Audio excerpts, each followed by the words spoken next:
I tell you, I'm excited to learn a little bit about Neal because I don't know that much about him. So I hope he'll tell us a little bit more about him. Well, thank you, Liz. Thank you, Anderson County. And I absolutely love our district. We are in a barn on a truck with a big elephant just blown up here. I love this district. I guess first question I'll answer. I am 27 years old. I hope to prove over the next 2 to 3 minutes that not only am I a different 27-year-old, but also one that you can vote for. A little bit about myself. I was born in Easley, just about 10 miles down the road.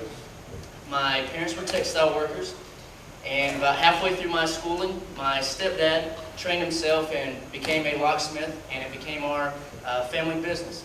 It continues to be so. It continues to be the family business, and I guess that's where I sort of grew up in. Graduated from Easley High School, and then went to Furman University. After Furman, I went down to South Carolina for law school. I've been in private practice for about 2.5 years now. I do workers' compensation defense, practice in Greenville, and I live in Easley. So that's a brief bio. But what I like to talk about is my platform. My platform is responsibility, recovery, and reform. Under responsibility, I talk about personal responsibility. No matter what the issue is, whether it's social or fiscal, I think the very first question a representative should ask himself or herself is, how does personal responsibility play in the matter? All too often now we ask, how does government, what can government do? What government program can we create? Rather than saying, how can I better my education? How can I better my health care? So that's question number one. Under fiscal responsibility, I don't understand how under Republican leadership we went from a deficit of $5 trillion to $10 trillion. I don't understand under Democratic leadership how just this year we have a deficit of $1.68 trillion. Think about that. From our founding until 2000, we had a $5 trillion deficit debt. This 1 year we have a deficit of $1.68 trillion, and it's only going to increase.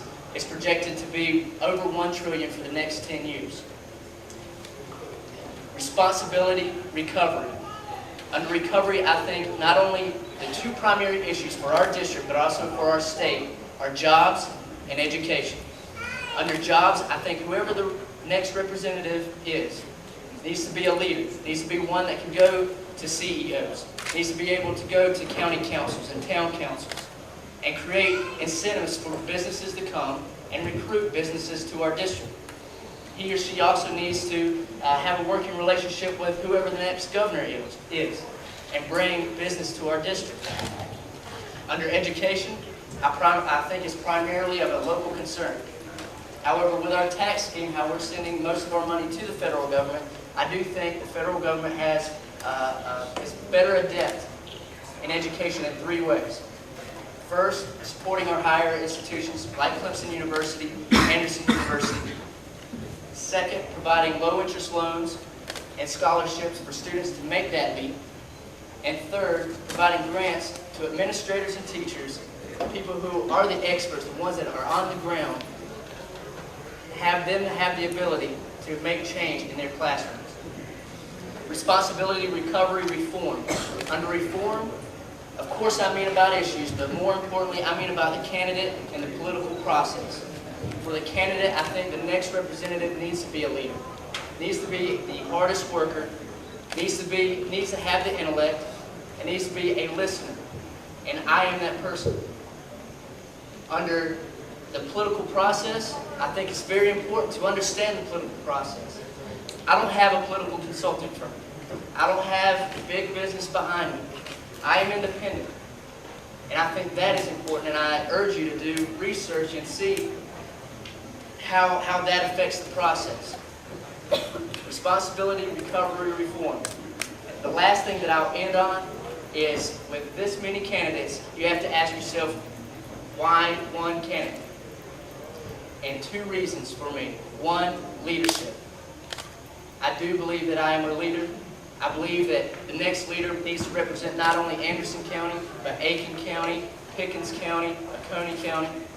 The next leader needs to represent not only Republicans, but Republicans and yes, Democrats. The next leader needs to lead. That's number one. And number two is, oddly enough, experience. I am 27, but I grew up in a mobile home subdivision. I was part of a small business that still flourishes. I had the ability to go to college. We were the first generation to actually go to college. Had the ability to go to law school. And while I was in college, I took over for my dad's finances. And he's on a fixed income. I've dealt with Social Security. I've dealt with Medicare. I've dealt with Medicaid. So I understand their struggles. I understand the struggle of a cost of living adjustment that's not going to go up. So I may be 27, but I hope that I've proven over the past couple minutes that I'm not the typical 27-year-old. And I hope that you will take a look at us. If you will, our website is www.nealcollins.com, and I appreciate your time. Thank you.